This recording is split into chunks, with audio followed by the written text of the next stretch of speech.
And we are live.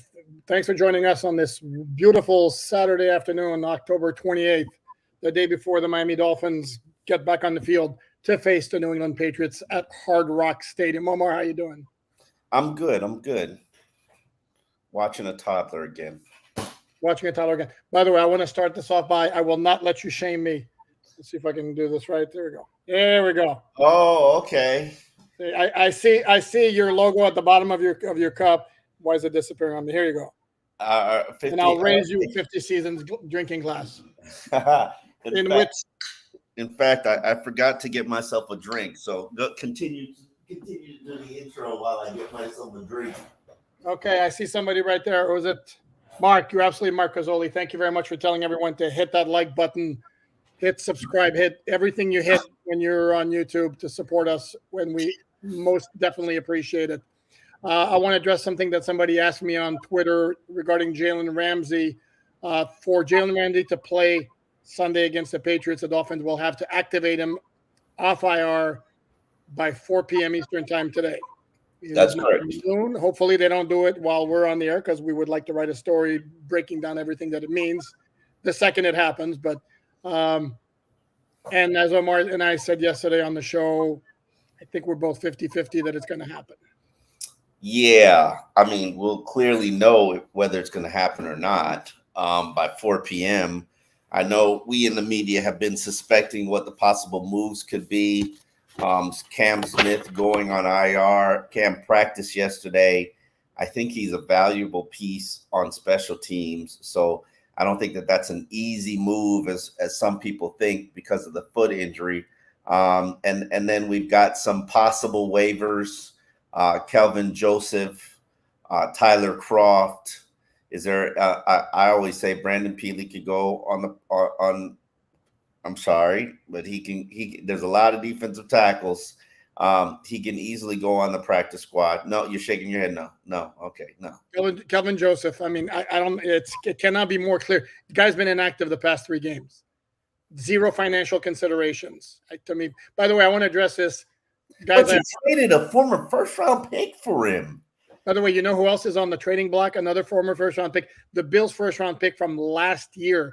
They didn't even wait 3 years. Kareem Elam, the cornerback from Florida, apparently he's available for trade. He was a healthy scratch on Thursday night. So it's not just the Dolphins who whiff on first-round cornerbacks. By the way, there are a couple of people who are complaining, bemoaning the fact that I'm on the left, you're on the right. Sorry, gang. It's above my pay grade as far as how to switch us. Omar, you're the technical wizard here. If you can figure it out. I am not a technical wizard. And what is the difference, people? I can't. I don't know. Like, I think we'll survive. I don't know. Is it what? Because this is my better side, and it's more exposed if I'm on the other side. Do you have a better side? Who knows?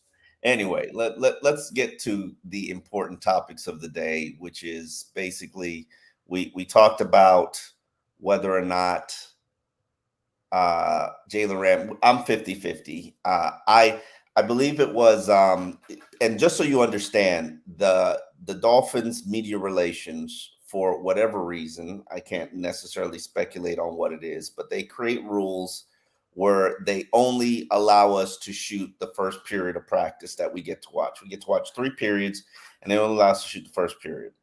The first period is stretching. So sorry that all you get is really stretching, and maybe the O-line will cheat and do one drill, which is what I like, because I like to watch the O-line, just for the record. And so we couldn't show you the other drills. Now, the television crews get to record the other drills. And Giselle, I retweeted it out yesterday. The television crews get to record the other drills, but you got to have a big production television camera to do it. And Giselle from NBC, I hope I got the station right. Ooh, that would be bad. Let me look it up. Go ahead. Let me look it up. She produced a video that showed NBC6. I was accurate. Good job. She produced a video that showed Jalen Ramsey kind of gingerly working through his back pedal, and I think the back pedal is probably the biggest concern for most of us in the media who have watched him for an extensive period of time. The back pedal doesn't necessarily look comfortable, smooth. He looks like, I'm sorry, like, I apologize. You're not going to say no Ibanagani, are you? No. I just saw a Lamborghini drive down my street for some strange reason. Like, people who have really exotic cars like to race in my neighborhood and do donuts. Why, I don't know. Like, Off, yeah. and so yeah. So obviously not every neighborhood has Lamborghinis, but like our strip has like long streets with no stop sign. So they like to go straight. And then there's areas for people to do donuts. Why they want to do donuts, I don't know. I guess it's maybe a social media thing. So whenever we see Lamborghinis in the neighborhood, we know what time it is. It's time to call the popo. But yes, I'm that neighbor because we also don't have sidewalks. So if you're walking your family in the neighborhood, you also have a 2-year-old. So yeah, exactly. We don't have sidewalks, so if you're walking with your family in the neighborhood, you're walking in the street. But anyway, what was I going to say? What's that to do with Jalen Ramsey, though? By the way, you heard Mike McDaniel's speech about what you do with a Ferrari. Well, that was Tyreek Hill. Yeah, I mean, but it on me and you check the engine or whatever. Yeah, Jalen Ramsey's a Ferrari too. Is he not?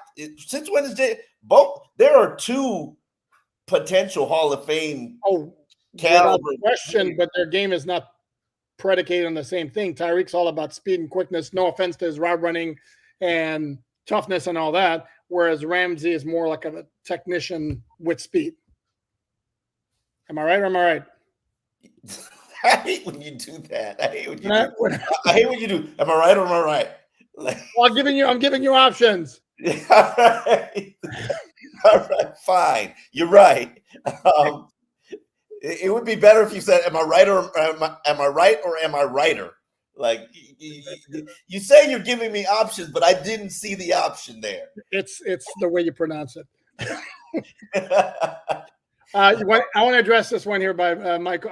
Were you finished with your point, or was there something else? No. I just don't know if he, and Mike McDaniel also said something, and we addressed this on yesterday's podcast. They want Jalen Ramsey to be Jalen Ramsey, the Jalen Ramsey that everybody expects, the Jalen Ramsey that can be a shutdown corner, the Jalen Ramsey who the first 2 days of practice before he suffered a knee injury was hanging with Tyreek Hill 60 yards downfield, which was a very interesting thing to see. I think Xavier can hang with him as well, but it don't look the same. But that's not Xavier's game as well. I don't know. Nobody can hang with him in a straight line, if we're going to be honest about it, unless you get your hands on him at the line of scrimmage. I've seen him covered. I have seen him covered. Again, if somebody gets his hands on him at the line of scrimmage, and I don't even think that's the way you play. If I'm Tyreek, I want you to try to press me. I want you to jam me. I don't want you. But I've seen on those. Sorry, I didn't mean to cut you off. But on those instances when I've seen him cover deep, it's usually because somebody slowed him down at the line of scrimmage, or there's a safety up top that kind of takes care of it. I think Tyreek is a dynamic weapon. Is he uncoverable? I don't think so, because we watched majority of training camp, and he damn sure don't look dangerous against Xavier Howard. I know everybody thinks Xavier's washed in the Dolphins universe, which is another topic I would love to address. But Xavier's not washed. Xavier covered Tyreek all of training camp, and you didn't see Tyreek be dominant when Xavier was on him. Tyreek's super fast. Those cheat motions, which I'm using that word because it's a word that Kyle Shanahan used when he stole it from Mike McDaniel, and he started calling it cheat motions, and it is kind of cheating. Those are, and notice you haven't seen them that often lately, primarily. Well, you didn't against Eagles because they were on the road. It's only cheating if he's actually most going forward at the snap, and there are a couple of times that it's awfully close. It's like Lane Johnson with the Eagles getting back into his past pro sets where it's teetering on the line of a false start on a regular basis. Let's address Michael Vaccarelli here. Thank you for the contribution. That's an interesting question. Love the show, so informative, and said you separate yourself as a fan from being reporters. Do you still fan emotion and excitement watching games and want them to make the Super Bowl as much as fans do? You want to address that first, or want me to go first? I want it more than you because I make more money if they do well. Like, are you crazy? Yeah, it's a different kind of thing where emotion's not as much of a part of it as opposed to, number one, we want to cover important games, i.e., games that matter down the stretch. Yeah. Playoff games, certainly Super Bowl. And of course, the worst thing a media member can have is apathy. That when fans don't care, that's bad for business. I say this all the time. The more success the Dolphins have, the more interest there is, the more money we make. And this is a platform where you are our paying customers. Your attention, your clicks, your subscriptions, your likes. So we thank you for paying and paying attention. And 5-12, I have a hard time believing you'd be paying attention at the level that you are at 5-12. Do you disagree? No, I agree, but it would be focusing on the draft, and a whole lot of the coverage would be like, who could the Dolphins get? One more point I want to make, for at least speaking for myself, is I never stop writing during the course of a game. So I'm watching the game analytically. I don't want to detach from emotion because I'm like, first of all, I'm constantly writing, constantly trying to write analytically about what I'm seeing. So it's a completely different ballgame. But yes, we absolutely want the Dolphins to go to the Super Bowl. I care about South Florida teams. I love South Florida teams. I'm so South Floridian by nature. I grew up kind of a Dolphin fan. I really didn't care about the NFL when I was younger, but I grew up a Dolphin fan. But do I sit there and fan and cheer and succeed? No, I cheer more for my friends or people that I really like than teams. So that's how I roll. Coaches that I really like, sorry, Omar, but it also becomes a different dynamic when you've been doing this for a long time, where the fan aspect of it kind of like dissipates a little bit. I want to address the issue of the hat because it's come up with somebody daring me to wear a Fins hat, and somebody said I love the Expos and to it. Big thumbs up from me. In case you didn't know, the reason I wear the Expos hat is a couple of reasons. Number one, I was born and raised in Montreal. Even though I'm now a dual citizen, I still will always have been born in Montreal. That's number one. Number two, it's a node to my hometown as well as a node to all displaced franchises. I actually went through a little phase where I bought a hat for the Seattle Supersonics, the Quebec Nordiques, franchises that got displaced, because as somebody who was I was a huge Expos fan because I never covered the Expos. So this was purely out of enjoyment to see that team like taken away from the city. I feel for any fan of any team that had its franchise taken away. So that's part of the reason I wear the hat. Now it's become also my trademark. So it's almost, by the way, and I do have hair. So it's not like I don't. I just like wearing a hat. Full head of hair. Full head of hair. If I don't get haircuts, that thing grows. So anyway, we're not here to talk about my hair or my hat. This New England Patriots game, it's a little, because we haven't done like the full as much preview type thing, maybe because it's the Patriots. I think next week we're going to do a whole lot more analytical stuff, maybe when they play the Kansas City Chiefs. The Patriots might not be an easy game. I think they're much better than they were in week 2. When have the Patriots ever been an easy game in 2 decades? This notion that the Patriots are an easy game and will be an easy opponent, it's bull crap. Like, are you serious? It's a 9.5 point spread, though. That's name me a time the Patriots have been an easy game in the last 2 decades. Like, when?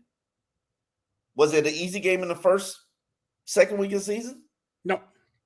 Like, they just beat the Buffalo Bills, who waxes you and pays child support. Like who like who like I think here's two factors that I think. I think the Patriots getting news out there that, hey, Bill Belichick ain't going nowhere. He's got that contract, and we discussed this on Behind Enemy Lines with Tom Curran. If you're interested in that episode, because he did apologize to Tua. For those who did not, he did apologize to Tuanon. Tuanon, yeah. Yes, for those who did not watch the episode, and I encourage you to, because I like Behind the Enemy Lines because you're not dealing with surface level topics and discussions. And he also brought up the fact that he thinks the leak of Bill Belichick's contract extension was just window dressing, just like when Joe Philbin got a contract extension before we fired him 5 games into the season. What? No, I'm going to go back. This is a little history. I'm going to go back to that late December game against Minnesota. Against Minnesota, and then Stephen Ross walking in the locker room. Guys, I got a Christmas present for you. Yeah. You about coaching search. Joe Philbin's coming back, and then he fired him 4 games into the next season. And and here's the thing. Here's what people don't understand. There's a dynamic about the NFL, and I think the NBA. When a locker room or a team doesn't want you to coach or doesn't believe in you anymore, they check out. Oh, see Staley, Brandon, LA Chargers with the Austin Eckler comment this week. I don't know if you heard. Oh, no. What did Austin Eckler say?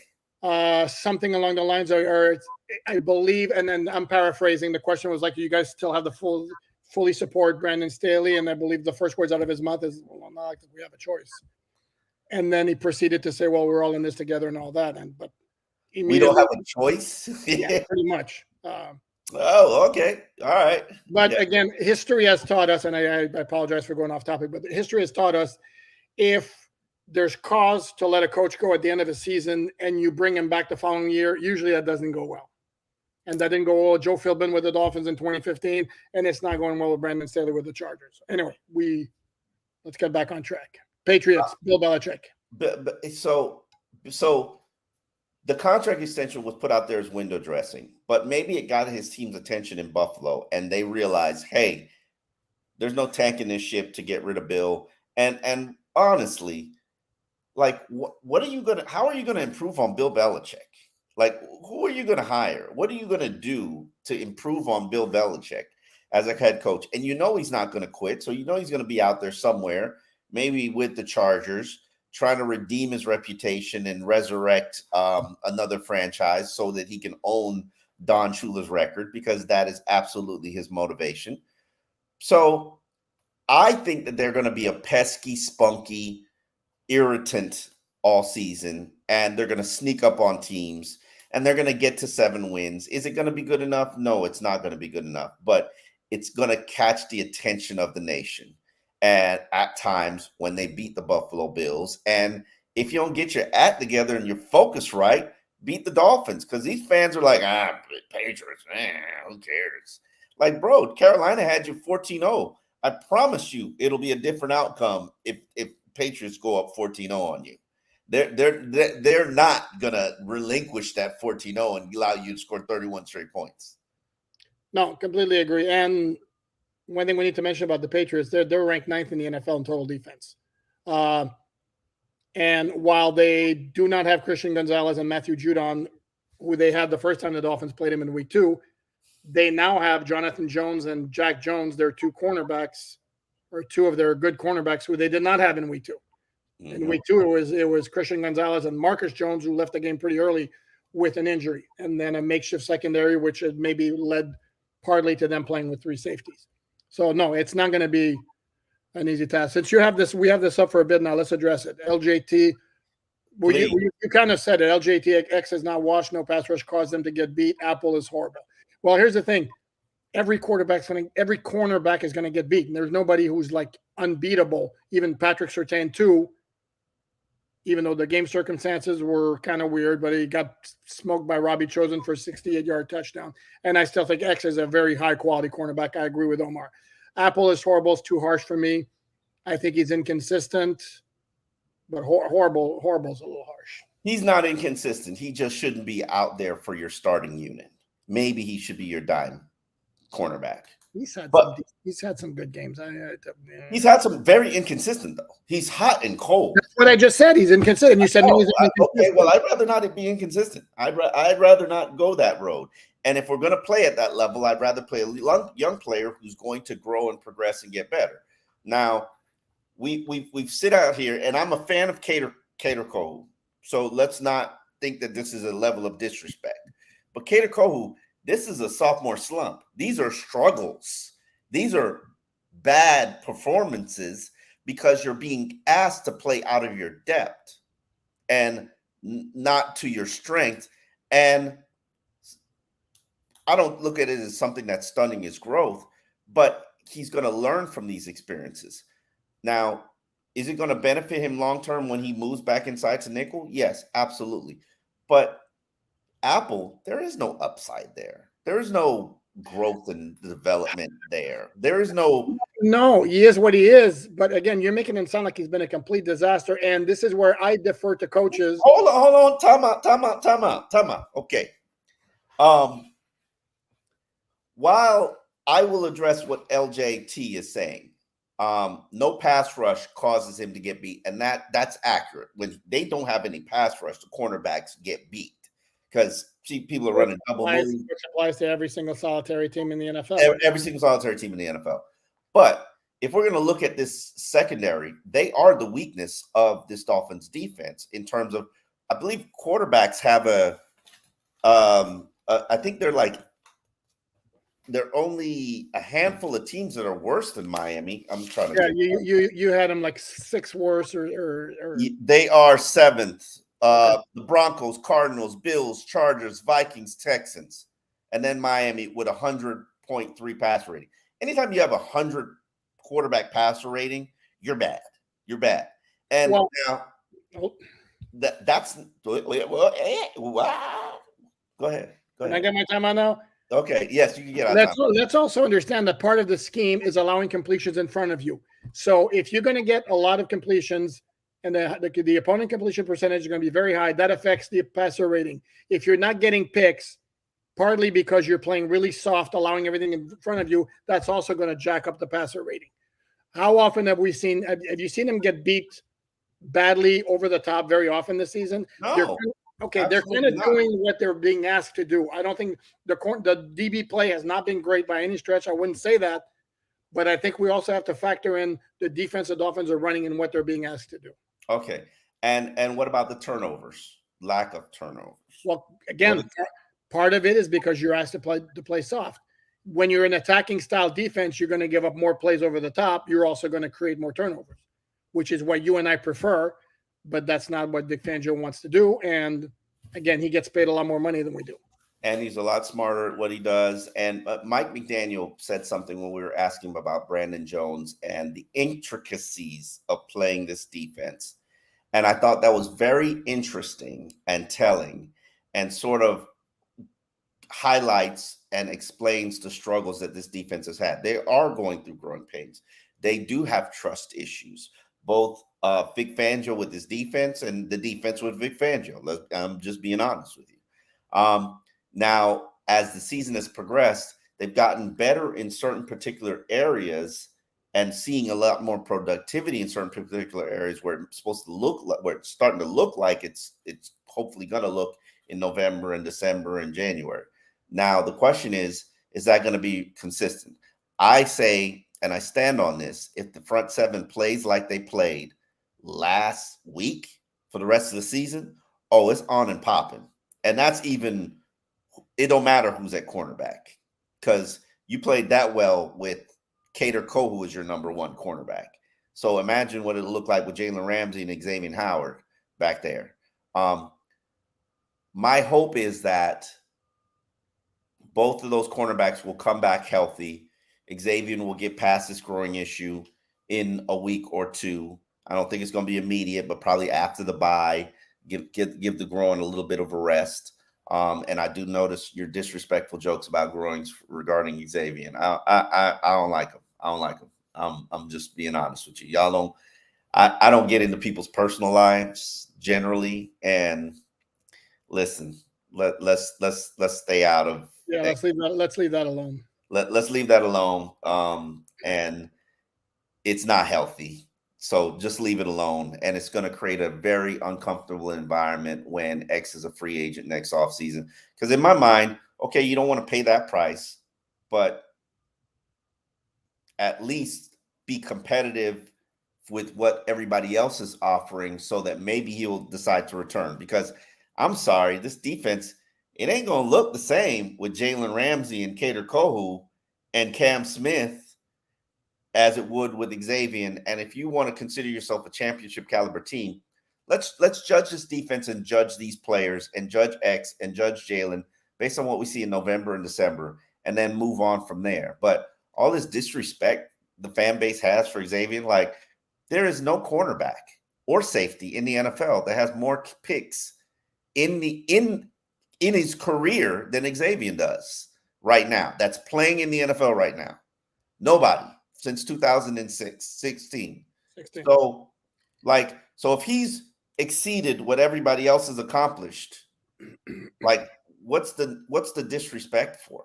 But I really don't get it, and I don't get this fan base. Like, they want to be, and this is nothing new. This fan base wants to big up Javon Holland, who has really done nothing so far. And funny you mentioned that, because if you look at the screen right now, we have a question from Ohio John, along with a thank you for the contribution. Good, talented young player, but what has he done? What has he done? Tell me the moment he looks like Rashad Jones in a game. Like, when was it? What game was it? Tell me. Like, and people are like, oh, we got to pay this guy the max. Oh man, he's an elite player. Like, based on what? Like, based on the perception and some of the national analysts who keep pumping his tires like nobody's business. And Ohio John, thanks for the contribution, is asking how big of a drop off does defense take without Javon Holland on the field if he doesn't play against the Patriots because of the concussion. And I would not expect him to play, even though it's not impossible. Doesn't Fangio consider him the QB of the defense? No. Yeah, I'm not sure about that. Again, I'm with Omar on this one. I think I've said this maybe before, Omar, that I'm sorry I don't get the fascination. He's a nice player, talented, but this perception that he's like elite at safety. Where's the instincts? Like, there are moments where Rashad Jones would break script and go get the ball. Tell me when Javon Holland has done that. I don't even know if he's even been in position to get an interception this year. Not this year. And this defense is supposedly built around him and what he's capable of doing and the range he covers. And then supposedly, according to Mike McDaniel, there's a lot put on these safeties because they cover the defense is built around them and for them. And I don't see it. Tell me where it is. No. Point to it. You forced 2 fumbles in a game and you're elite. Like, no, really? It was before that. I mean, he came into here's the thing though, like, good player. He made some splash plays as a rookie, and then last year, because there were so many issues in the secondary and he was asked to cover for other people, his numbers went down. And then Vic Fangio comes in with a history of having safeties who go to the Pro Bowl and make big plays, and then everybody immediately assumed or suggested, okay, Javon Holland's he's going to take off. And that became a narrative. And then on top of that, you have the national media. So a lot of them like, look at Javon Holland. You have the Pro Football Focuses of the world who have him ranked. I don't know if he's still up there, but they had him second in the NFL among safeties not that long ago. And to me, all I could ask myself is why. Anyway. What to answer the question, I do have some concern about Brandon Jones starting. And from this standpoint, Brandon Jones is a strong safety with limited coverage skills. Deshaun Elliott is a strong safety with limited coverage skills. So right now you're putting 2 safeties out there who are better off in the box, who are not that great from a coverage standpoint. It could be a bad mix, bad recipe. Now, I'm intrigued to see what happens. I'm generally curious. I don't know. I don't have the answers. Brandon Jones has worked very hard and long to come back from that knee injury. I think everybody has these premature thoughts that this takes 9 months. Well, no, it takes a full year. And then even then, players are, when they're the year later, they're honest. I really wasn't myself. I've heard that 20 times in my life. So Brandon Jones should be proud of where he is for what he's overcome. It is officially a year from when he suffered that knee injury. So this will be that moment where he's out on the field. He gets to feel like himself, and I wish him the best, and I hope he does well. Here's my one thing though. Before we move on, I don't want to spend all this time on the safeties. I know you have concerns about Brandon Jones and his coverage skills. I do too. Here's the thing though. Are we really worried about a deep passing game from the Patriots? This is where I would trade the coverage skills for the tackling ability and the run support that Brandon Jones can provide. Touche. Well played. If he's not playing against Kansas City, if Javon Holland's not playing against Kansas City, then Brandon Jones, you ain't worried about Devontae Parker beating you deep. If X is playing, Devontae Parker is done. Yeah, if X is playing, you guys will be inactive. Yeah, if X is playing Devontae, if X is playing, X will be running Devontae's routes for him. Pretty much, yeah. Okay, let's move on. I love this question, and I'm going to get very passionate about this. Do you think Tua's father did him a disservice by switching his throwing hand with Tua have better velocity if he had stayed a righty all his career? As a left-hander myself, I am deeply offended by that question. How dare you? Actually, I don't know. but there's who the hell knows? But how his brother doesn't? His brother's a righty, and his brother doesn't have a cannon. So I mean, here's the thing, though. That's very, very weird. Even if you look at baseball pitchers, outside of Randy Johnson, who threw a pill, like lefties are known for their like ridiculous breaking balls, but they generally all of your hardest throwers are righties. I don't know what it is. I had a great arm myself, but that's a difference. Nobody wants to hear about. Tua is a phenomenal quarterback. I think it's very interesting that his father made him a lefty. It's unique. I think it benefits him at times because cornerbacks who are cornerbacks generally because they can't catch the ball, Xavier being the one exception, they usually drop his passes because they're turning an unorthodox way and they're never comfortable with it. If you look at how many times interceptions are dropped for Tua or not being able to be brought in, it's probably got to be maybe 15 a season because sometimes he just puts those things into such tight windows and one step off or one notch off and, wind blows a little hard in one direction and it's in somebody's hands. And unfortunately for him, it gets dropped a lot of times. Now, he is one of the league leaders in interceptions this year. It is what it is. I don't worry about that. Yeah, but and another point too also, Chris, maybe if he had a stronger arm, he wouldn't be as accurate as he is.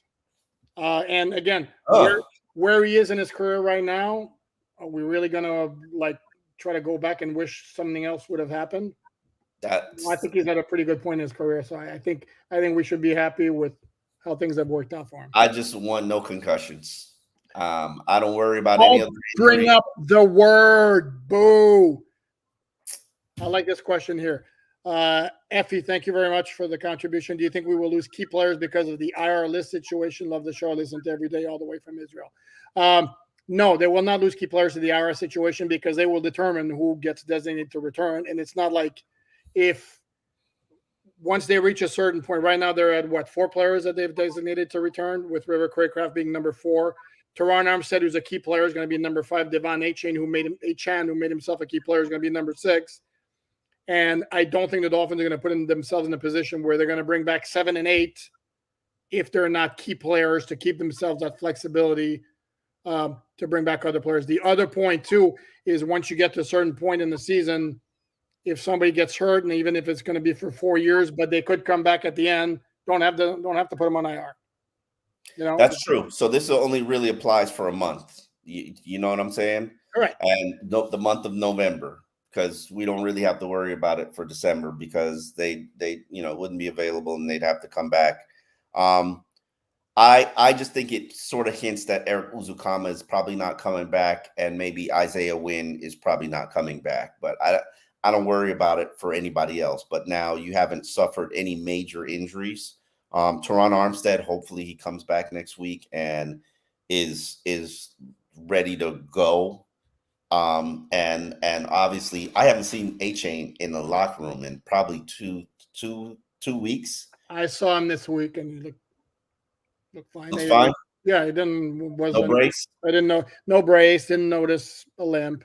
I think maybe Chris Brooks doesn't come back. I know that hurt your heart. Agreed. But but that, and to be honest with you, I think even in December they'll save one spot just in case.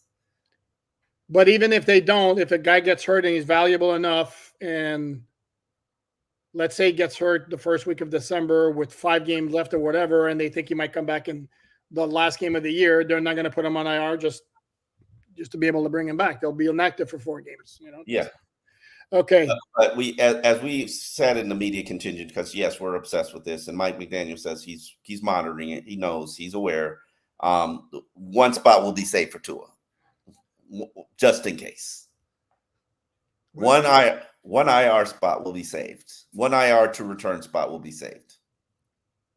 Okay, but IR to return, it means you're out 4 games. Yeah. And even if you don't have the any IR spot left, you just make him inactive for 4 straight games. You don't have to put him on IR. That's the point I'm making. Yeah.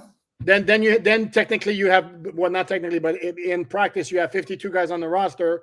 As long as you don't get another rash of injuries where you can't field a full team. I mean, I think it's an issue that's massively overblown. This concern of like, oh my God, they're filling up their IR spots. I think it's massively overblown. I would have to look up what other teams are doing at this present moment to really gauge whether it's massively overblown. However, I think it's an issue. I don't want to say it's massively overblown, but I think it's an issue. Okay, and I say it's not, but okay. 2 quick points. Number 1, because I did the research, yes. It's more than last year, because last year they used 3 designated to return notifications all season. Eichenberg, Austin Jackson, Clayton Fejedelem. And that's number 1. Number 2, in terms of no Emmanuel Ogbah? No, once he got on IR, he was never designated to return because he had a season-ending injury. I'm not saying the number of players they put on IR. I'm talking about the number of designated to return that they used. They put I think it was, I saw that it was 9 or 11 players they put on IR last year. 3 of them were designated to return. Like Ogbah, Brandon Jones, Nick Needham. Once they were on IR, they were done because they were season-ending injuries. And this brings me to my other point, is the Dolphins, yes, have had their share of injuries. They also haven't had any season-ending injuries to key players like other teams. And you run down, like most of the good teams in the AFC have had those kinds of guys. Nick Chubb, Matthew Judon, Christian Gonzalez, Aaron Rodgers, unless he makes a miraculous recovery. Matt Milano, Daquan Jones, Tre'Davious White, J.K. Dobbins. So you're saying Dolphins are lucky right now? I am saying that they've had a large number of injuries to key players. They have not had any catastrophic injuries like other teams in the AFC have had. I think you just said Dolphins are getting lucky. Are you putting words in my mouth? I think I did. I think you just did. Okay. Yeah. John, thank you very much. I'm glad Miami used more base 3 down linemen, 4 linebackers against the Eagles. I think we will see more of that against New England. Yes, and you know why? I think he's right, and you know why? Because you're facing a running team. Because I will tell you, when they play the Chiefs next week, you're not going to see a whole lot of 3 down linemen. Yeah. You're going to see a whole lot of Zach Sealer, Christian Wilkins, Bradley Chubb, Jalen Phillips, the 2 linebackers, and 5 DBs. Which is their base package. It's doing better against the run, so I go for it.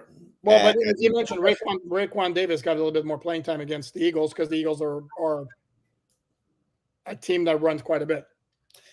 You know what I found very intriguing? People in Dolphins land and media itself have this perception that Bradley Chubb is doing not having a good season. He's having a good season.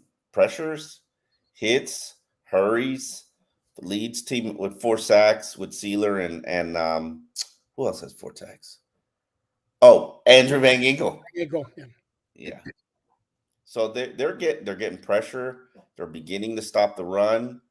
It's encouraging to see what they're doing.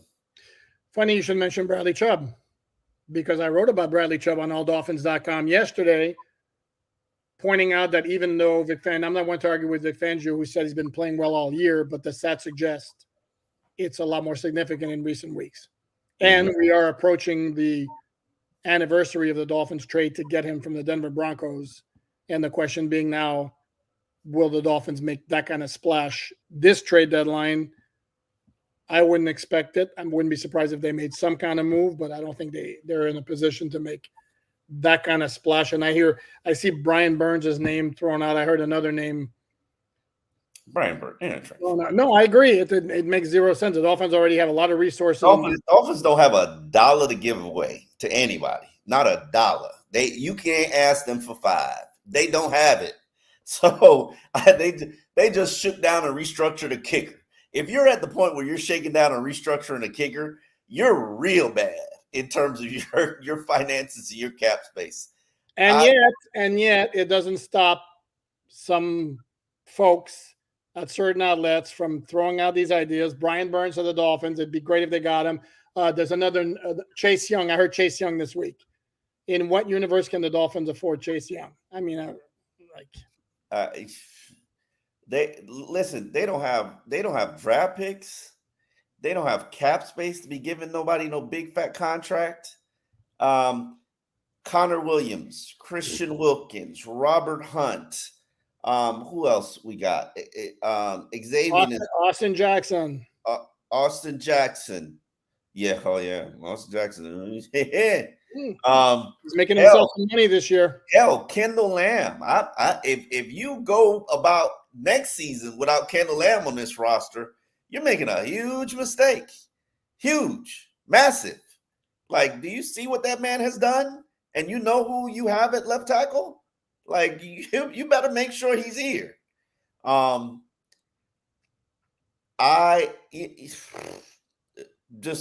don't have money. You don't. I forgot about Tua Tagovailoa, who is. I'm going to whisper it because Poupart doesn't want to hear. Cover your ears, Poupart. $50 million range. 50. He's going to get 50. So, and if you want to haggle about 50, okay, 45. I never said anything about that. You had just one thrown out that he could surpass. He is going to surpass them. He's going to surpass. Well, Burrow's getting 53, and he's not surpassing Burrow. Oh no, he ain't getting 53. That's a story for another. I think 50 is. I think 50 is the. Is Burrow really getting 50? I got to look at it. He's going to surpass Jalen. He's going to surpass Lamar. He's going to surpass Herbert. So, says Omar. I'm not convinced, but says Omar. Okay. Oh, see, you did it again. Why would he accept $1 less? First of all, can we finish the season first? Yeah. Or are we going under the assumption that things finish the way that they've started? Yeah. Okay. If he doesn't get hurt, he's gonna set records, be in the MVP conversation, have one of the best offenses in the NFL, probably finishes a top passer in the NFL, top rated passer in the NFL, doing it 2-time back-to-back seasons, something which only Peyton Manning and Aaron Rodgers have done since 2000. Why would I expect any kind of drop-off? Like, is Tyreek getting hurt? Because there was a drop-off last year. That's why, Omar. Oh, so you keep bringing up old stuff. Oh, okay. But if you're gonna make predictions, and I believe somebody more intelligent than me once said the best predictor of the future is the past. You're going under the assumption that there's absolutely no question, no doubt whatsoever that he finishes the season the way it started. And if that's the case, then I'm with you.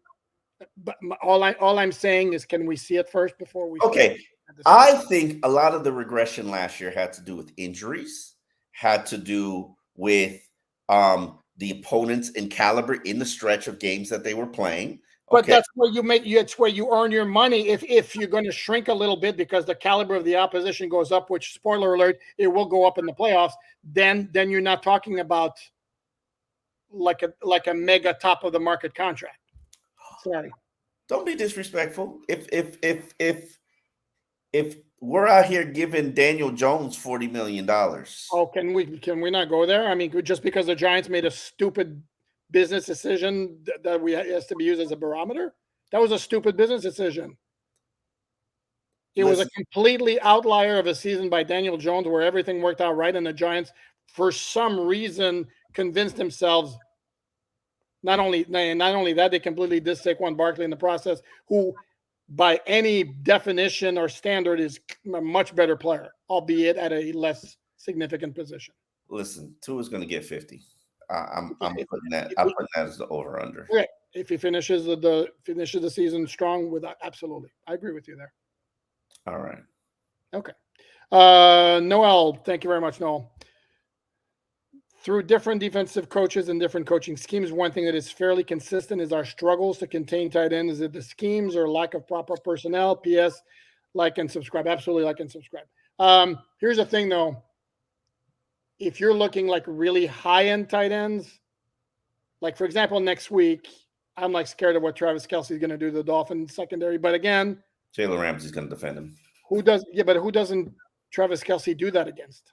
Especially when he's inspired by Taylor Swift in the stands. I mean, is she going to Germany? I don't think she's going to Germany. Who knows and who cares, to be honest with you. Relationship ain't that strong. I'm not traveling now. If I'm taking your family on my private jet, maybe I'm going. Like, she could get some brownie points on that one. Like that. If she flies the Kelce family, yeah. Yeah, that would be hot. Oh, man, that'd be like, But, that's like we're going steady, like I'm proposing level dating. Unless she just flies everybody on her private jet because, she has a private jet. Like, do you really go across a continent for somebody you just started dating? Who knows? Again, who knows? Who cares? My point is, and you care because I don't. It's like, okay, and Dallas Goedert is also a really, really good tight end. So the Dolphins do they really get smoked by every tight end, or do they get smoked by really good tight ends? But your point's a good one, and Omar also makes a good point that when Jalen Ramsey is back and healthy or close to healthy, he can cover the tight end. He's definitely covering Jalen Ramsey. Jalen Ramsey is definitely covering Travis Kelce. You could bank that. Put that in the bank. This nickname comes from Sal, since we're still exploring nicknames. Track Pack. How you feel about it? No. No? Sorry, Sal. What? Why no? Why just I'm kind of over that. First of all, I'll be honest with you, I'm kind of over the nickname thing personally. We're not done yet. It shall be presented.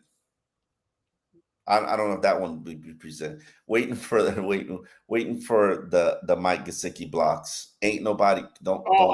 I am so like I said yesterday on the show. I am going to rewatch that tape 18 times if I have to. Do not get blocked by Mike Gesicki. Don't make it happen. Don't let it happen.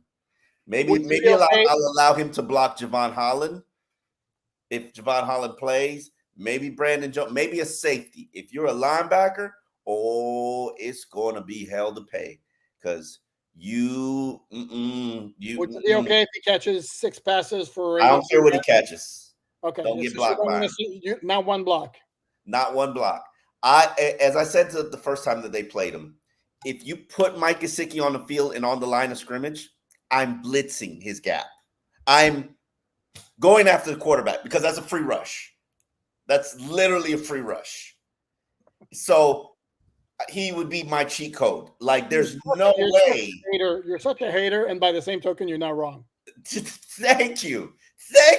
Like, the genius of Bill Belichick has him inside the end zone blocking. Who was he blocking? It was somebody really Max good. Max Crosby to save the game? Like, are you kidding me? Man. But it was a first block of 2. Kevin, the answer to your question, thank you very much for the contribution. Talking about Jerome Baker. Jerome Baker has missed 1 game in 6 years. He missed the at Buffalo game in 2021, the one they lost 26-11. Most underappreciated and underrated player on this defense. The timing of the question is such that it's hard to argue because I thought he played really well against the Eagles. His touchdown notwithstanding. Eddie came at it. Jerome plays with 80% effort on most plays. It's frustrating to watch. I don't buy that. I see him sometimes taking wrong steps, getting pulled I away. don't think that's the issue. I don't think that's the issue. You're looking for a physical, battering, gap shooting linebacker. And that is not who Jerome is. That's just not his game. And he used to be very good in coverage. He's not really anymore. He used to be able to contain linebackers out the backfield. I don't know if he can do that anymore. I like Jerome Baker because the consistency is there, the durability is there. I just don't know why it doesn't look the way it's supposed to look in this defense. Not that it looked good in the other defense either, because I think Jerome is at his best when he's asked to blitz.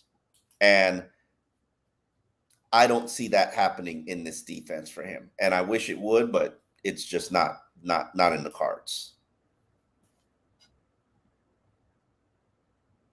Delusional. Okay. JR Black. Okay. Who's signing for Skylar right now? I haven't heard that.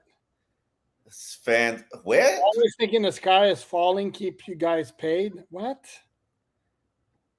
Who is signing for Skylar Thompson? Are you serious? There's absolutely nobody calling for Skylar Thompson. Please provide the tweet story. Trust me, there's nobody calling for Skylar Thompson. I don't understand what that comes from. Oh, I love this. Trey Hendricks, thank you. What is the media etiquette around asking coaches questions?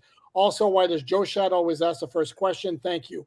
Joe Shad does not ask the first Barry question. Jackson asks the first question all the time, and somebody asked me that on Twitter as to why, and I will explain to you why. I know, Mark, you certainly can feel free to jump in and disagree. A couple of reasons. Number one is because Barry always has questions.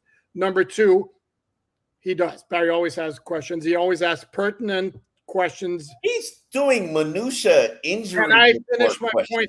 Can I finish my point first? Okay. You and I have this discussion. Okay. From where I sit, yes, Barry asks minutia questions relating to the roster and injuries and all that, which are questions all of us are curious about.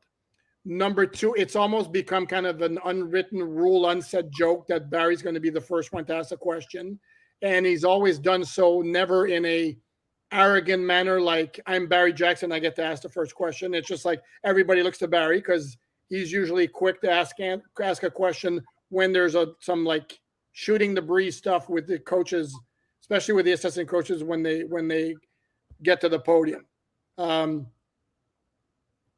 that's pretty much the reason. Here's a rule for media sessions that I don't like. I don't like to be the person asking the first question because the first question is usually a warm-up question. You get better with your answers as you begin to progress and get more comfortable talking. The first question is a throwaway. So if I'm asking something in depth, one, we generally only get one question, maybe two if we're lucky and it's a light day. Especially the way Mike McDaniel answers questions. Every question is 2.5 minutes. So if let's say you get 2 questions per day, I don't want mine to be about injuries. I generally like my questions to be a follow-up on something that he says that intrigues me or something that I'm planning on writing about. And I certainly don't want something I'm planning on writing about to be the first question on the table. Just because I don't think whoever's asking the questions, they give you the greatest response in the first question. They're just getting warmed up there. It's like I don't want to be the guy asking the first question. So everybody just lets it be Barry, and I don't think anybody has any issues with it. No, again, it's almost become a running gag where I don't know if it was Daniel who asked the first question to Vic Fangio on Thursday, and Fangio looked like all befuddled, going, "Wait, I thought he was asking the first question." And I will say this at questions, we joke about it all the time. I believe Hal asks the best questions. Hal, Hal Habib from the Palm Beach Post, without a doubt, in my opinion, is the best question answer, which is why a lot of times you could, if you're watching Tua videos, Tua sometimes grumbles under his breath, Hal. And he does that because Hal is going to make him reveal something he doesn't want to reveal.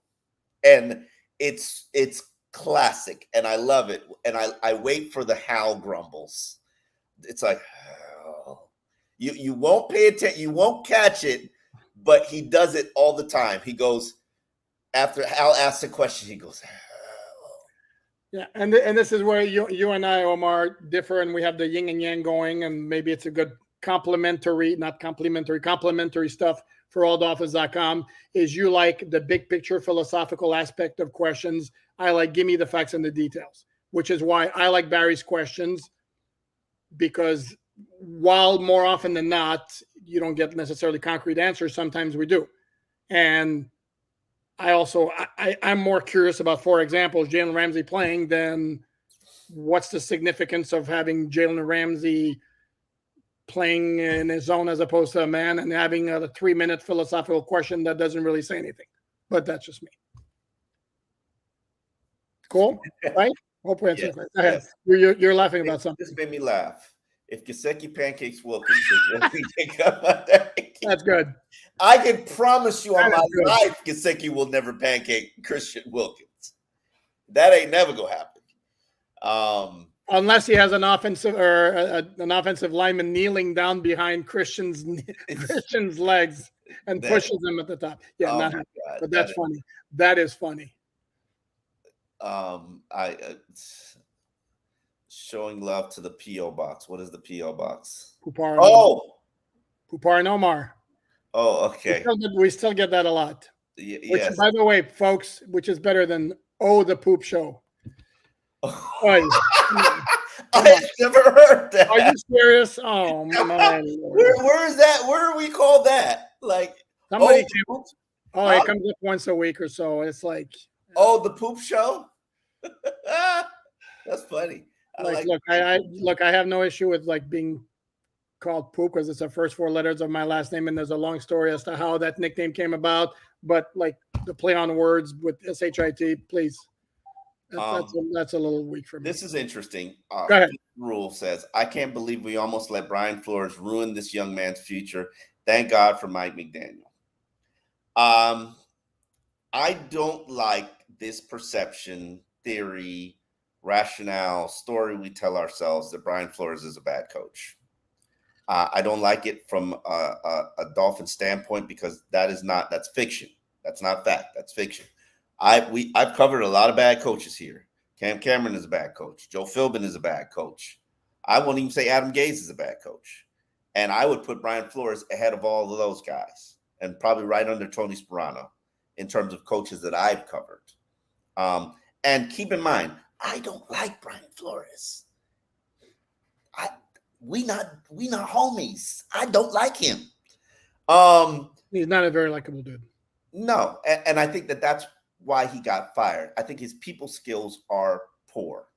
I heard recently about the Tennessee. I heard like details about the Tennessee issue with him and Tua, which was really the final straw, where he made Tua say "F you" in front of the whole team, and that was like, and not that the team was like all fully in love with Tua or totally in support of Tua, but they realized like that was the end, and pressure from Flores. He felt like he was going to be fired during that stretch, and the only way to save his job was to make the playoffs. And that game cost him the playoffs, and he said some things that he really shouldn't have said to Tua, and Tua, he made a Christian curse. So now, what does that mean? I don't know. But the bottom line is Brian Flores was not a company man, didn't do what Steve Ross and Tom Garfinkel wanted him to do, and ultimately he got whacked for that reason.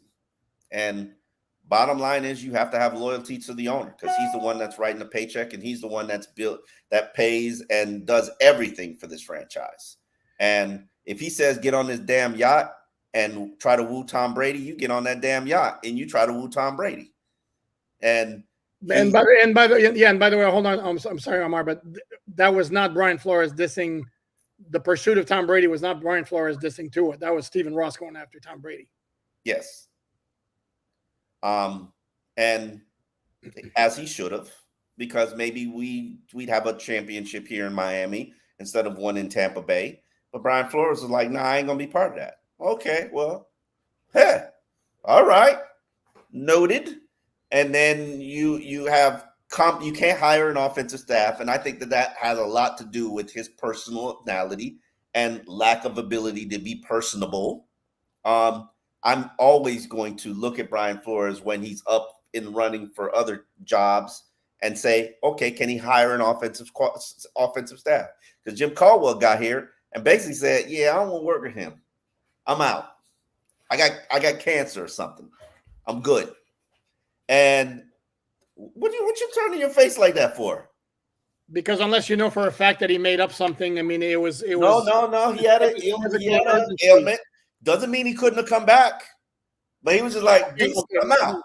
But by the way, though, we're not addressing the point, and there's some merit to that. The fact that Brian Flores did not like Tua as a quarterback, and I think that's pretty well established.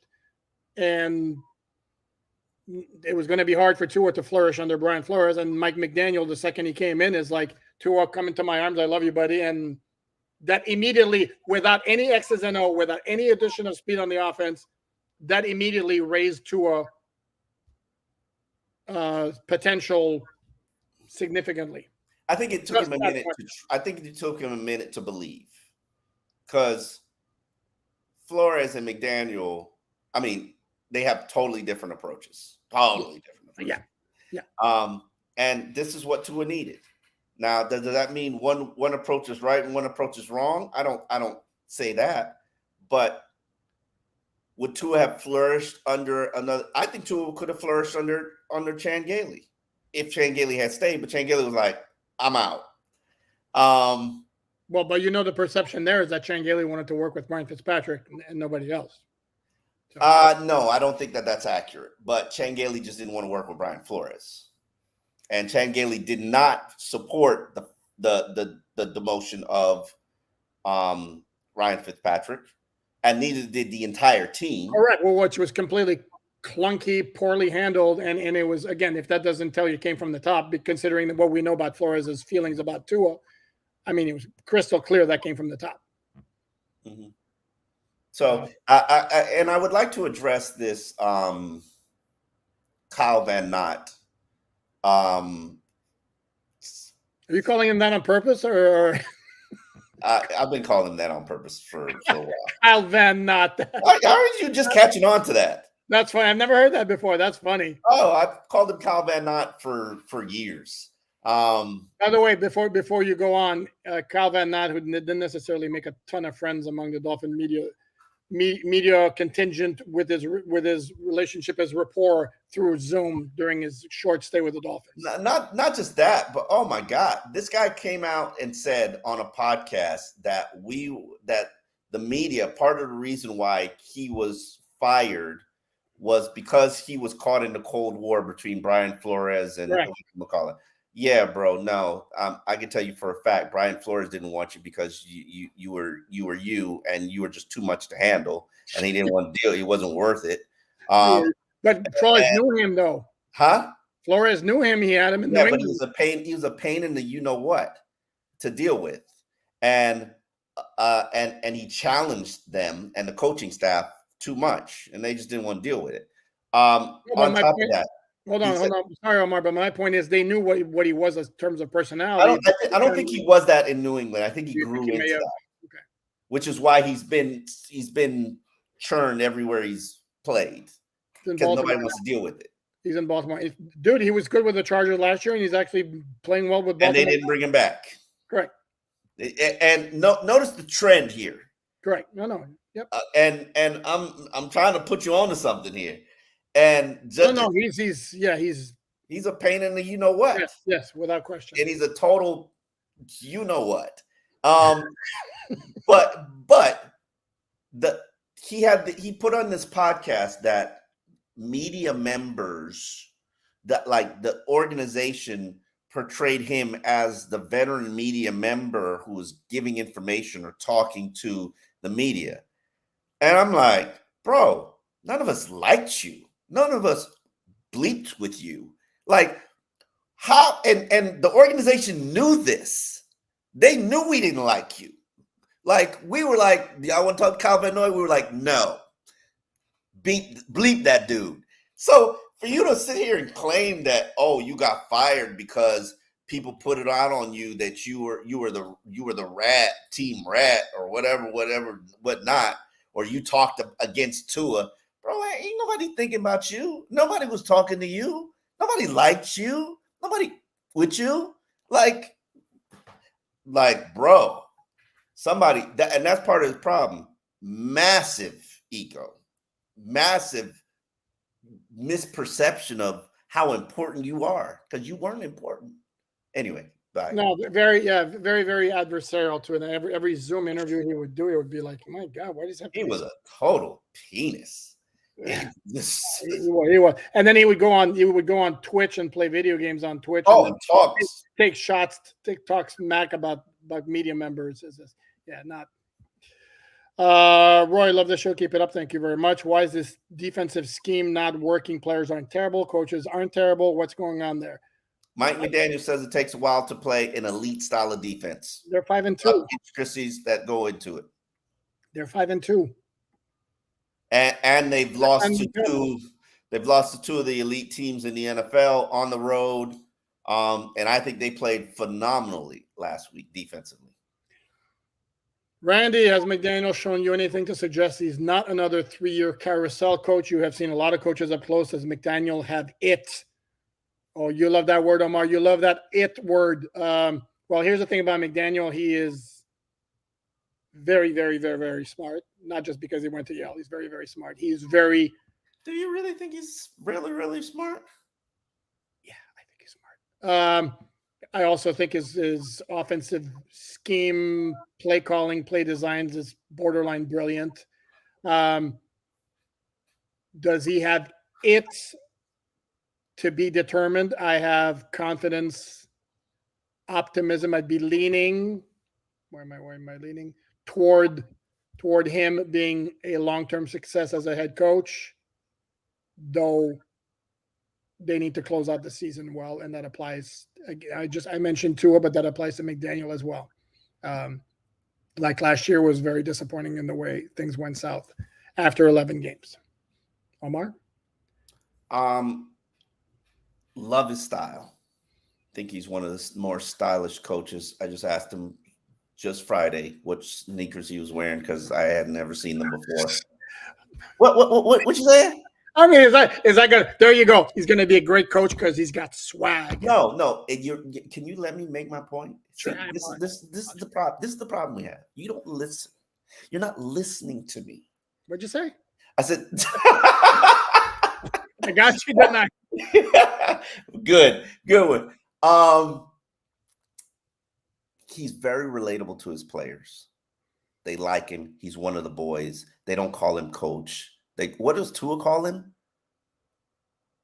Tua calls him something ridiculous, which I don't even remember what it was. It's like I forget what it is. You guys know in the comments. Like everybody has Raheem calls him Mikey. Like everybody like. Do you imagine a coach that you just, hey, Mikey, and Raheem is serious. Like that's been his name for him. He's one of the guys.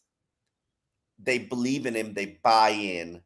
The way that they coach and teach, they teach the why. And talking to players privately, they really like that. And it's very foreign to them compared to what they've always been taught, which is just do what I say.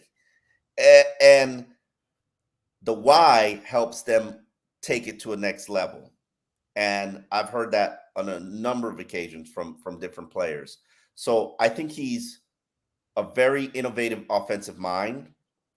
I think he's a coach that other coaches want to work with so that they can learn and gravitate, and people will gravitate to work with him. And I think he's a player who it'll be easy to sell to other players because right now, he's right up there with Mike Tomlin as one of the coolest coaches in the NFL. From player standpoint, he's going to take care of you. He's not going to big time you. He's going to be relatable. He's going to try to make you get paid. Now, I will fall short of saying he's bright and brilliant and genius. I've covered a lot of coaches there. A lot of them are very smart. I'm not saying that he's not, but I'm going to hold off on that. He's brilliant until I see some brilliant game plans for some of these elite teams. Some of the elite teams. Oh, got it. Okay. By the way, you don't think that Tua would have called Flores Big Bry?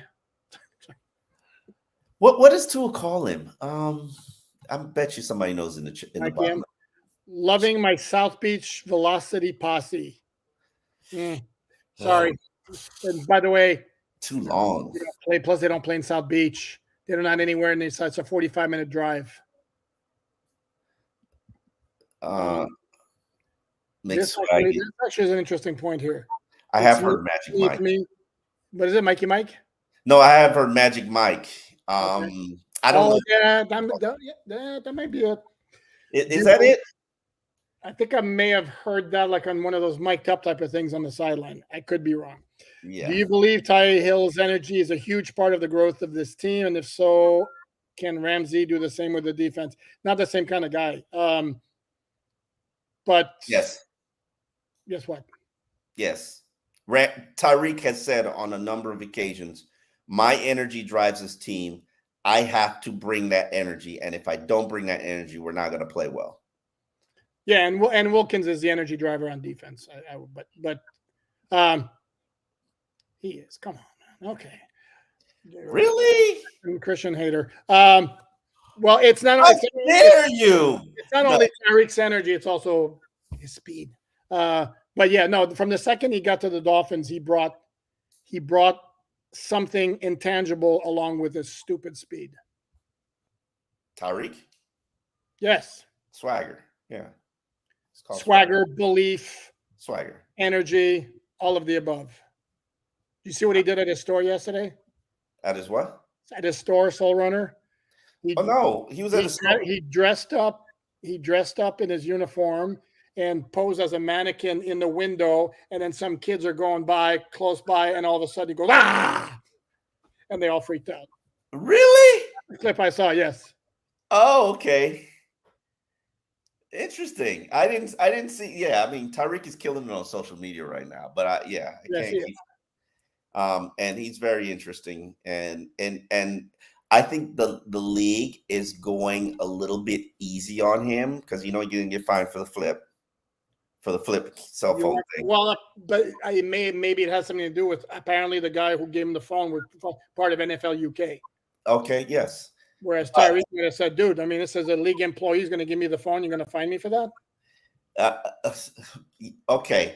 But I think the league knows Tyreek is a major marketing. Tyreek is up there with quarterbacks. Like, you sell the game with Tyreek. So they're enjoying and living for every one of these celebrations. So they're not going to sit. And come on. What's better than the Dolphins touchdown celebrations this year? Tell me. Name something. Name one thing better than that. No, they're good. And they certainly have had a lot of practice at it too, so especially in that Denver game. Yeah. Yes, Tua's going to be coming for that money, especially after the way the team treated him in the Flores years. No, that's not going to be part of the equation. Part of the equation is going to be like, see Joe Burrow, see Justin Herbert, see Lamar Jackson, see those money. Jalen Hurts, yeah. Give me some of that. Again, give me that. If he closes out the year the way he started it.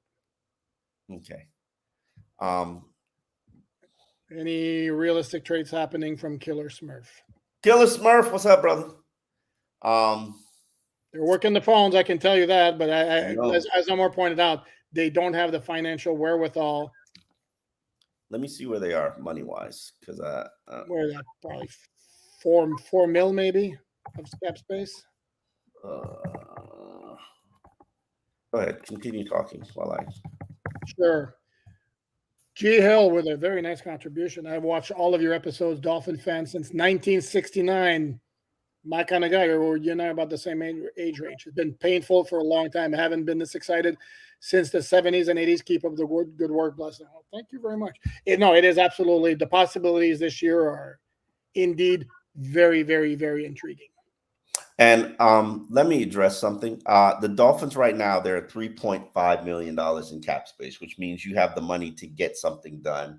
I think it would be very important to unload something if you want to get something done. And I don't think that's too hard for them to do. But I thank all of you for your contributions. Your contributions have really helped us step up our game in terms of the visuals, in terms of as you see, the openings and closings.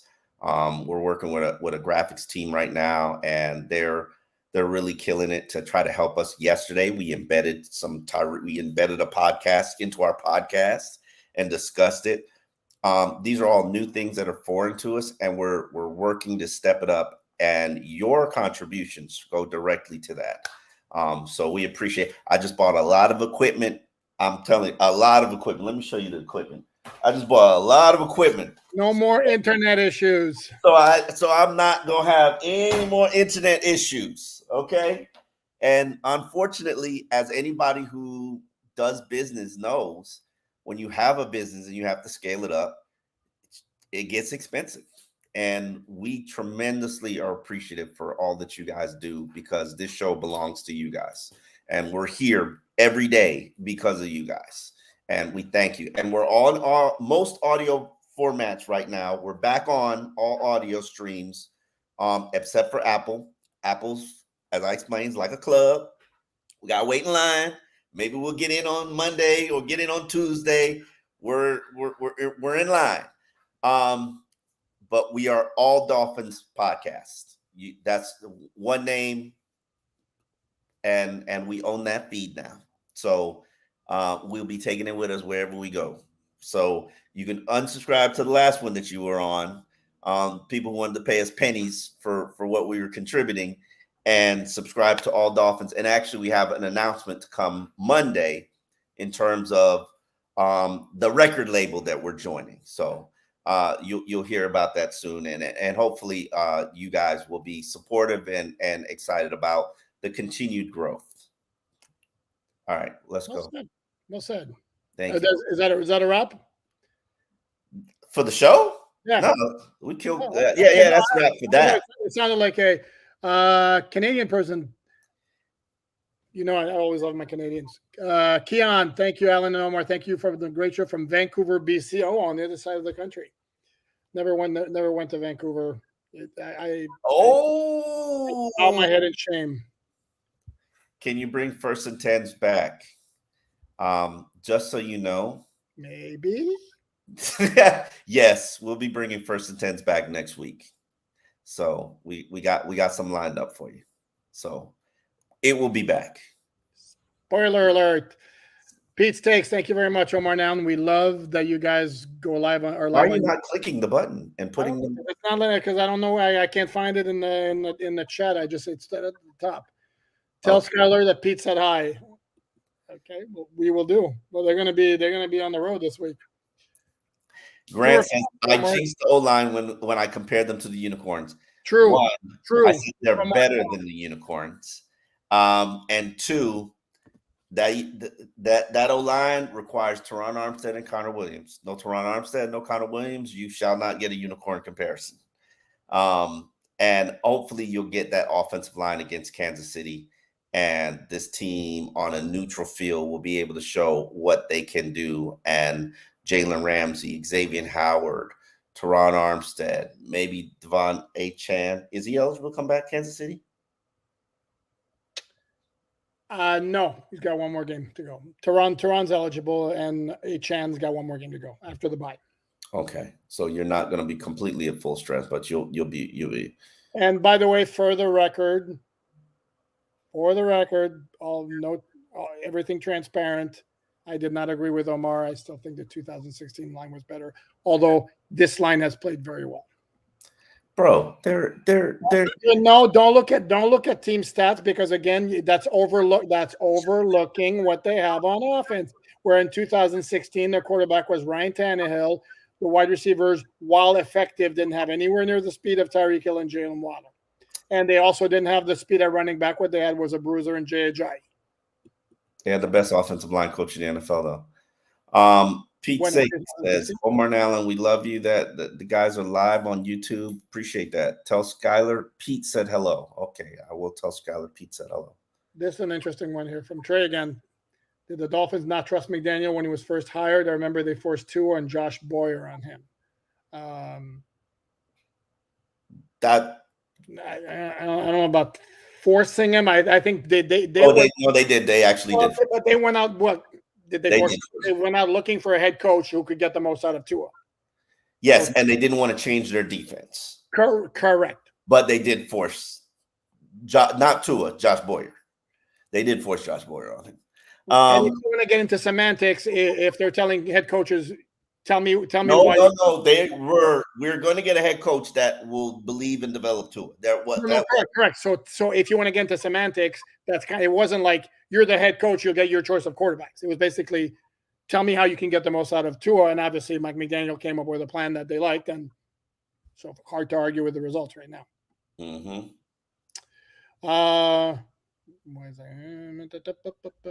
Yeah, Frank unloading Ogba. The Dolphins wish they could. And Ogba doesn't have bad stats. He's got 2.5 sacks and an interception on the season. Not to say that what? I mean, yeah, I don't mean to be rude. The interception was against Denver off a batted ball at the line of scrimmage, and it happened. And one of his sacks was there. I mean, Jerome Baker's interception. So we're knocking Jerome Baker's interception now. We watering it down. How about we just look at the snap counts?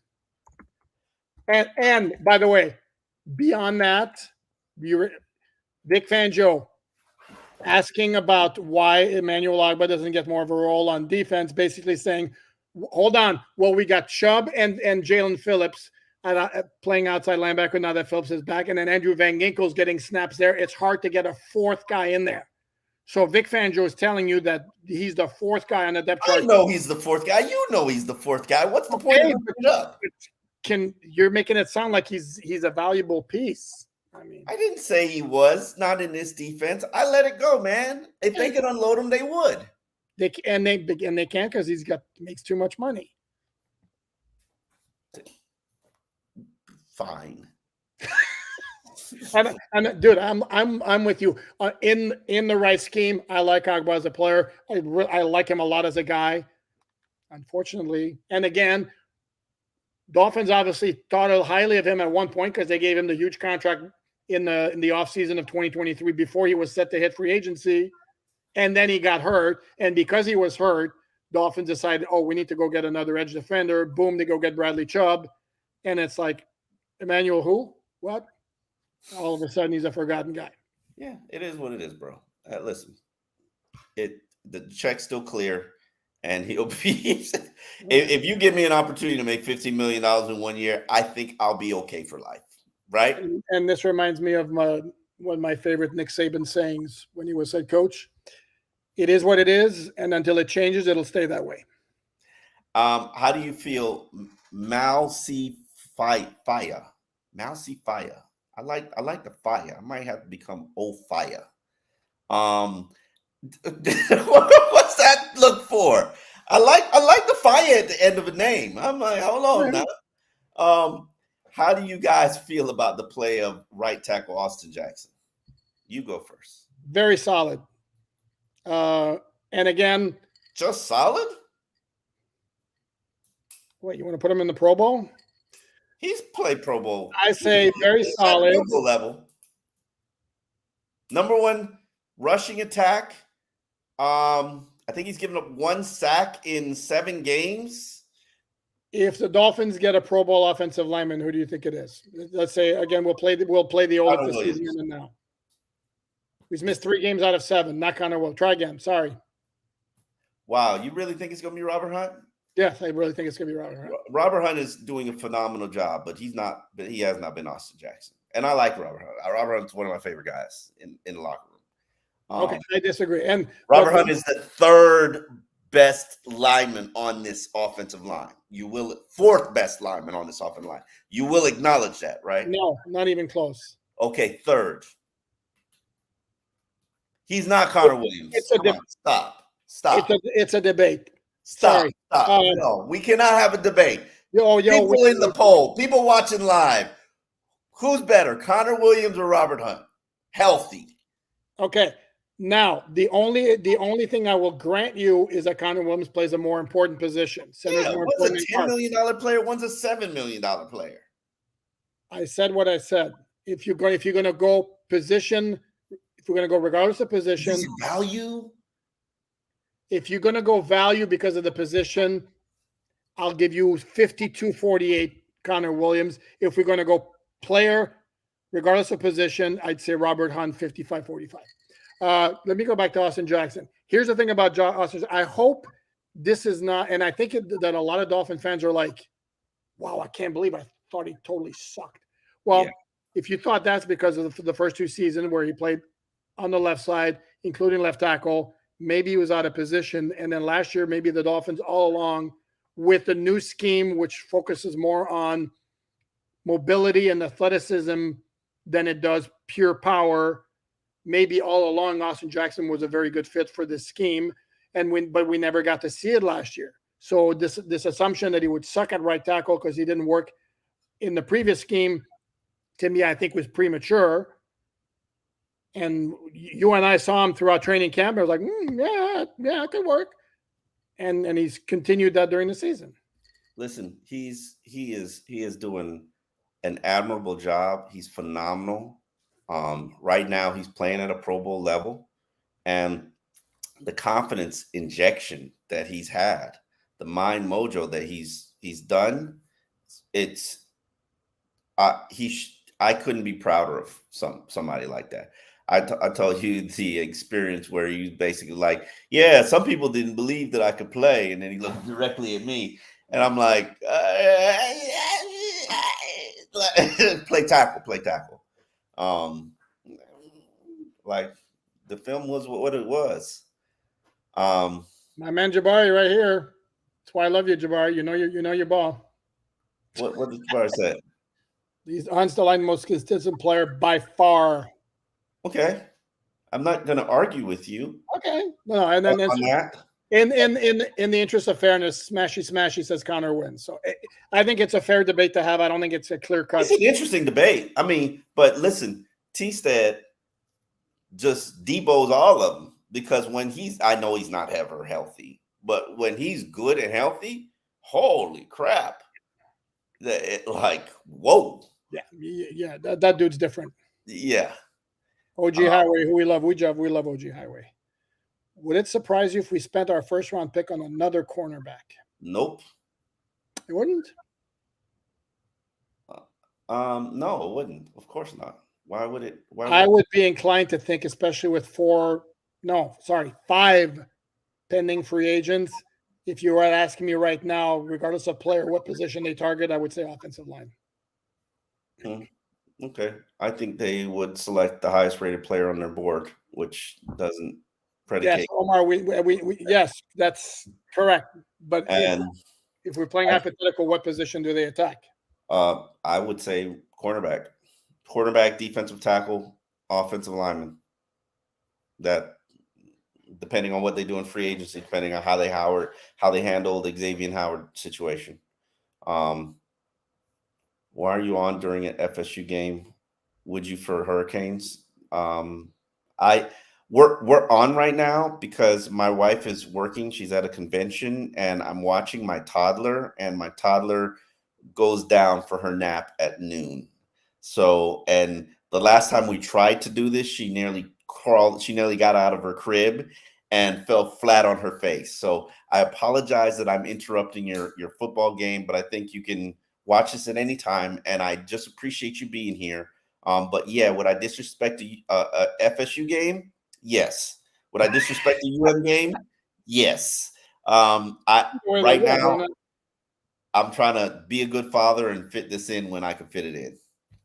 Dude, it's also 24/7 for Florida State. Sorry if you're taping the game and are going to watch it later, but They're playing Wake Forest. Come on. If they were playing, I mean, come on. If they were playing a good team, maybe you would. Man, the way these TVs work nowadays, you could watch it. One, you could listen to this because you don't have to watch it. You can listen to this while you watch the game on mute. Let me just suggest that to you. And and to be honest and transparent, I don't pay attention to college football because I don't watch it until December. So I really don't even know what's going on. So I know you watch college football, and I know God dog it. Everybody watches college football. Saturday is my day to do family and yard work and chores, and I'm footballed out by then. Tomorrow I got to do a whole day of football. So yeah, I'm on and off. I watch certain games. I'll probably watch the UM game this afternoon, but they're. I know you'll love this question from Effie Omar. The obligatory strength of schedule story. As Omar proceeds to roll his eyes. But first, yeah, Effie, you're preaching to the choir here, because when it was said, oh, they got the third toughest schedule, and I said, who cares? None of that matters, because injuries impact your schedule every single year, and you don't know who's going to be available then versus who's on the roster now. And then this year, like, I'm sorry, people didn't look at the Chargers as the weak sisters that they are now. People didn't look at the Patriots as this layup that they are now. People certainly thought Denver coming to Miami could have been a get-right game. Like, yeah, the Giants had nothing to defend you on the offensive line. And Panthers gave you a little spunky-spirited effort, but they had a rookie quarterback. You knew that coming in. Like, I loathe. Somebody tweeted out something on a comment that showed me like the schedule of the best the Rams team that won the Super Bowl and the best. Oh, it was pathetic. Yeah, it was pathetic. And here we are. Nobody even remembers who they played, what their record was when they played, and the fact that they really caught teams at the right time. Like, nobody cares. At the end of the season, your record is going to be what it's going to be. Nobody cares what your strength of schedule was, who you played, what quarterbacks were injured, what running backs were injured. Nobody cares. Take care of business. And I promise you, the Dolphins will slip up at some point this season. And then you'll be like, man, why did they lose to this team? Whatever that team is. And as long as you take care of business and beat the teams that you're supposed to beat, you're looking at 12 wins. And just get there. Just get there. And people can say, oh, they can't beat anybody good, or they can't win the tough games. They can't beat these caliber opponents. And a lot of that stuff is valid. But you know what? Get to 12. Get home field advantage. And then we'll see. We'll just check back. Check back. And not only that, you play who's on your schedule. You don't control it. The schedule is made by computer in advance. You don't control the Dolphins had nothing to do with the fact that the Giants had all these issues on their offense. It had nothing to do with the fact that the Patriots had those issues. And no, they haven't beaten a team right now that has a winning record. But what they've done is they've taken care of every team they're supposed to take care of. Just do that. Just do that. Just do that all season. Just do that all season. If Vegas picks you to win the game, win the game. Just do that all season. I don't care about anything else. Just do that all season, and you'll be in a good spot in January. I think Baltimore, Dallas, and who else is going to be trouble? KC. Oh, Buffalo. KC. Yeah, I mean, come on.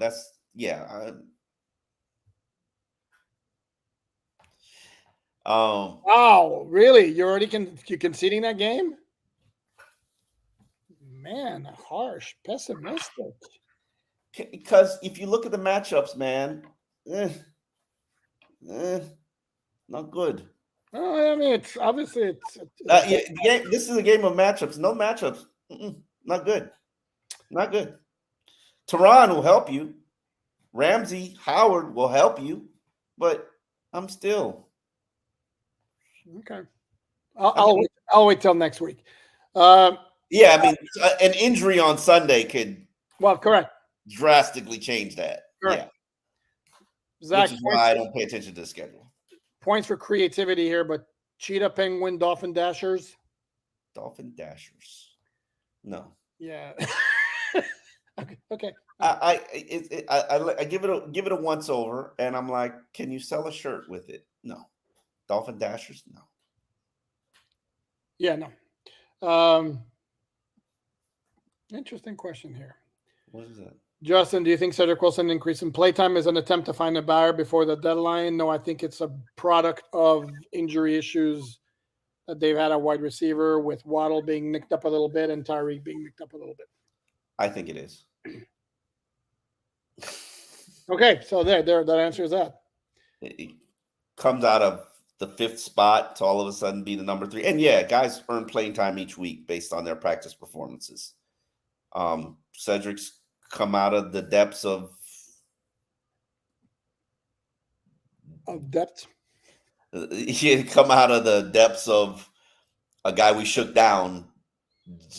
And Cedric's got big things going on in his life right now. Like, he just, I think, proposed, and I'm happy for him, and I'm glad that he's doing good things. All right. So what percentage do you think the Dolphins are able to dump? And especially now, if River Craycraft is trade him? back, correct. If River Craycraft is coming back, I think, some teams got to need him, and he's got to know the offense. If Dallas has a receiver issue, maybe go back to Dallas. But I don't see any need to trade him now, because you undid his contract for next year, so you ain't got to worry about him. He's here for depth reasons, and he's a backup punt returner. Except, River Craycraft's coming back. Yeah. And River Craycraft also is a punt returner. Can be used as a punt returner, and now you're going to be dealing with 7 wide receivers, which they're not keeping. Fair. True.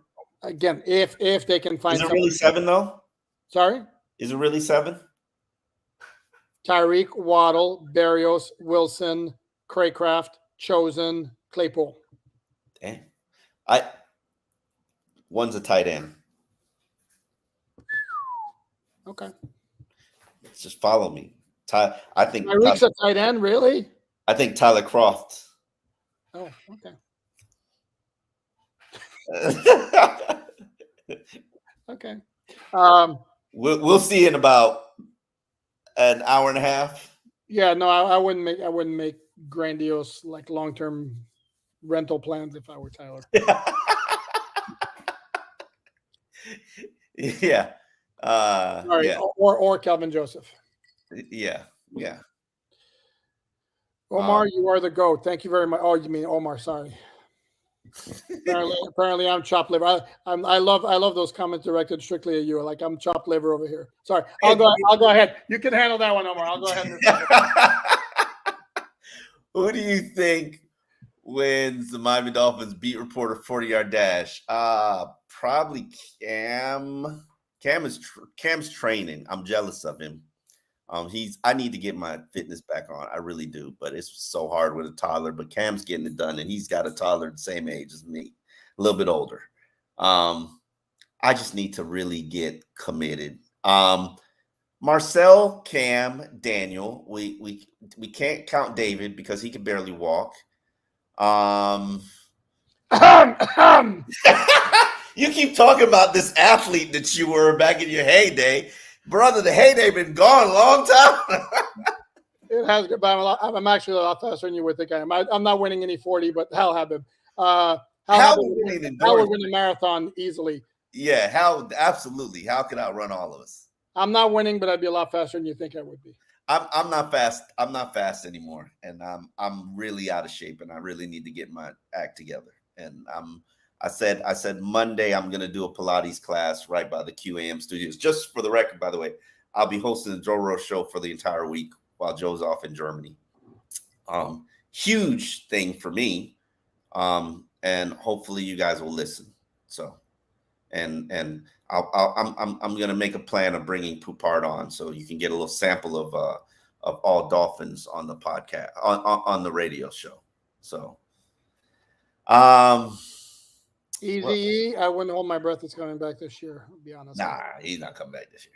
Okay, this is an interesting one. Did the NFL admit that the fix was in with the refs in the Eagles game? Really, Mike? You actually expect the NFL to say they the most that they will do is they'll privately tell the Dolphins, yeah, we messed up on a couple of calls. And there's a video circulating online about 15 missed calls in the game, which, if we're going to be honest about it, is about as one-sided as the officiating was on that Sunday night, because I'd have to go look at the game again. I might have a hard time believing that there weren't calls missed against the Dolphins as well. Having said that, clearly the Dolphins got nasty shafted by the officiating on Sunday night, without question. And he showed the DPI, or the missed DPI, against Raheem Mostert. I'm going to tell you, the contact came at a point after Darius Slay cuts in front of him to make the pick. And I'm going to ask the same question I always ask. And this is asking fans to be honest with themselves. If the jerseys are reversed and they throw a flag on that play, be honest with yourself and tell me you're not going ballistic over the call. Then to me, that's always the barometer. Impacted the game. Is it the reason why you didn't win? No. I'm going to stay consistent on that. You were manhandled on the line of scrimmage, and you basically threw an interception in a game deciding moment. Did you ask David Long about getting closed lined versus the Eagles? Why one? What's he going to say? No, I haven't talked to David Long since week 1. And the reason I haven't talked to David Long since week 1 was because he was struggling, and I personally don't like to be up in people's grill. Like, why are you sucking? Why does the coach not have confidence in you? What are you going to do to fix the situation? Now, I did want to talk to him this week, just didn't. And it takes a minute. What I'm learning is it takes a minute for this defense to click and register and people to play with a little bit. But I've been very impressed with what I've seen from David Long. He's one tackle away from being this team's leading tackler, and truth of the matter is he barely plays. Imagine that. But he's played well lately. I don't think he's the nickel still, which is kind of disrespectful, but it is what it is. Because he's playing well. Who would you rather have in there? Who are you two linebackers? It's Van Ginkel and Jerome. On the inside, David Long's better in coverage than Van Ginkel. I agree, but it's Van Ginkel. That's Van Ginkel's job, his role. Not anymore. It's not. Yeah, it is. I bet you. Okay. We'll check it. That's not long on the field, but okay. Okay, I bet you. Okay. I bet you. Okay, Jay. Thank you very much for putting out such an entertaining and enlightening pod. P.S. Is Pooper where he's been canonized, the Halo? He's been canonized? Yes, I have gotten a whole lot of comments about this, and I think he does it intentionally. He likes being having a halo behind him. Yeah, that's so me. It's like you're watching the voice of God. If you really know me, you would know that's so me. This just so happened to be the one picture I had to use as a green screen, and it's got the sun piercing through Hard Rock Stadium at just the right spot. And I personally, truth is, I personally hate it, but I still prefer that to walls in my house. So I'll be working to get a different. And I bought this nice little backdrop here that I just can't. I gotta realign my whole house to move this thing. But then I got my mic set up here. See, I do have a professional mic. I just don't like. I learned from I Am Athlete. Like, it looks tacky to have a mic in your shot and wearing headphones, and you can achieve the same thing without the mic just sitting there. But it is what it is. We're working. We're staging it up. I go old school with no mic, no professional lighting and all that. And every time I see the replay, because we do check for quality control, sounds perfectly fine off the old MacBook Pro here. So yeah. That's because you got a souped up MacBook. People don't know about your MacBook, man. Your MacBook is like the Bentley of MacBooks. It's a big daddy. Dude, I spend my life on that thing. It's got to be souped up, you know. Like it is souped up. All right, folks. We thank you for watching. We thank you for joining. We thank you for participating. We thank you for contributing. FSU's 31-7. Damn. Sorry, spoiler alert. I didn't mean to click that. I apologize if you were taping it. Yeah. Yeah, you did. You did that on purpose. Well, we will see you tomorrow. We will be live after the game. Give me like 5 o'clock, I think, because I'm going to the game. I like to do the press conference. I like to be in the locker room. I like to feel that. So hopefully we will be there. We will give you everything at 5 o'clock, a live stream. And as you know, teams going to Germany. We're not going, but we will continue to do the best that we can to give you the best coverage possible. All right. You got anything? No, I was going to suggest maybe you want to make it 5:15 just to be on the safe side, or 5 o'clock. And if you're not ready yet, I'll just start solo. No, Omar's like, hell no, you're not starting without me. Then a solo start would mean you on the podcast, which you make that decision. 5:15. Well, let's do 5:15 to be on the safe side, and okay. then I don't want to start without you, Omar. I'm not. You complete me. You're so full of it. All right. You got. Visit alldolphins.com for the latest news, analysis, and columns, and it's all free. You can find Omar Kelly and Alan Poupard on the All Dolphins podcast discussing South Florida's NFL team on YouTube and anywhere you find your audio podcasts. Make sure you subscribe, like, and share so you stay in the know.